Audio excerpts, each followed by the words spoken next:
toy.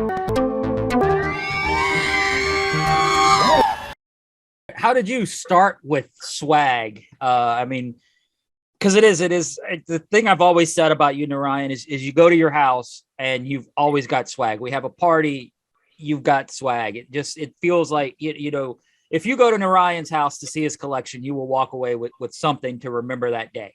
What got you started in it? So I think the first time I saw swag in earnest was probably like Celebration. I want to say Celebration 5. And, of course they've had, again, had those kind of corporate swag, little giveaways with, whatever the company's name or stuff on it. But when I first started seeing fan made swag, that's kind of when I fell in love with it, because, it's just kind of a cherished memento of a meeting of, somebody a personal meeting somebody for the first time, and a way to just remember them. And I was just amazed the first time I saw it, was that, people were giving this out essentially for free. And, and it was just like, some of it was just better than the stuff that they had in the store, the official store. I think, originally the Celebration track, collecting track at Celebration, they'd be giving out, their giveaways. And that was really cool to see. I think I picked up, I think I missed that on the cereal boxes, but I remember picking up the first Star Tots and thought those are really cool. And they were just giving those away just for attending the panel. And I was just like, man, this is like really good quality stuff they're giving away. But at the same time, while I was waiting in line, like people were just exchanging things like patches and buttons and stickers and all sorts of stuff, and some of it very personalized.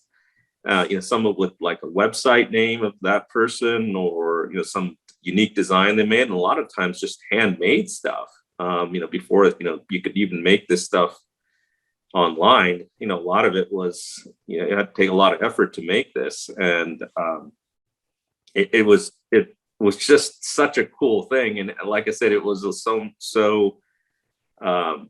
so much more creative than like the official stuff that was ever available at Celebration. And it used to be, you could make a checklist of all the swag that was out there for like Celebration and kind of know what to get. But now that's, I think, nearly impossible, because not everyone's doing it.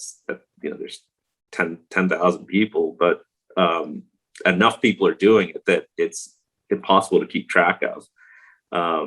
But I think that's the fun of it. You don't know exactly what's out there, and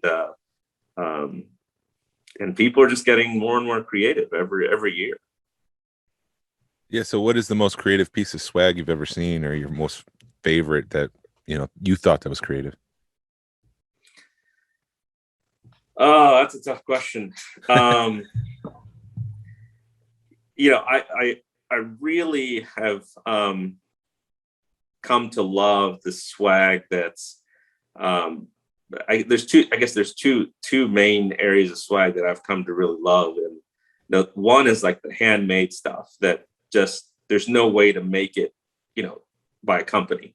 You have to completely make it by hand. And there's a few people that have made swag like that. I think they're trademark. I think Amy Schoberg from the Seattle group, and the Hilario family, Hector Hilario and his family, Julie and Sam, they've always made like this handmade swag, and it's very creative, very unique for the occasion. And I always love to see what they always come up with. And the second category is kind of what I've termed themed swag.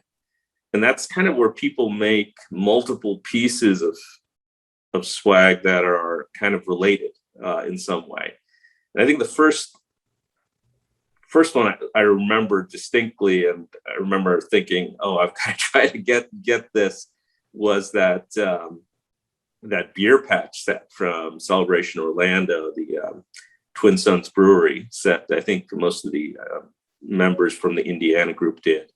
And it was, a multiple like cantina characters, with a similar similar design, but each had a different character on it. And then if you got them all, you got like an extra bottle cap set, with display, which I thought was really cool.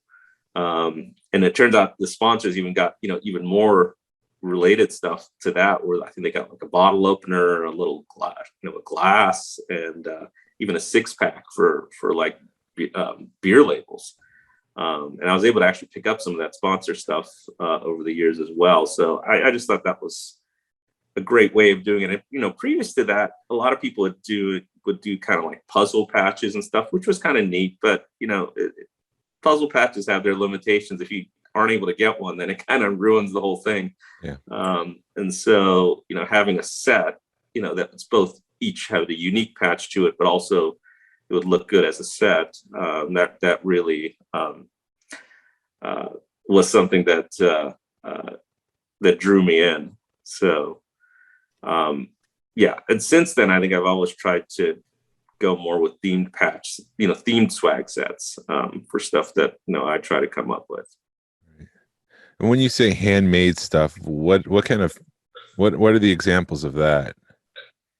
A lot of times it would be just made of like, and a lot of it was like pins and buttons and like I think Amy would make these little buttons made of felt and material that you could just get in a just in a hobby store, and people would have these pinned on their lanyards, and some of them would be like characters she created out of whatever material she had, and even like handmade little pins and buttons, rather than something that's like pre-printed or something like that. And I remember seeing those, and like people had, all of them were unique, which was the really cool thing. Showed that there'd be like 30, 40 of these, and each of them was different. And it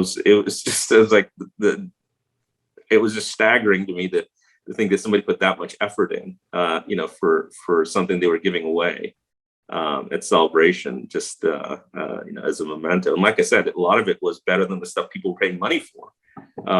And so that was a great inspiration. Listen to the Smuggler's Galaxy podcast every Tuesday, wherever you download your podcast. This is the way.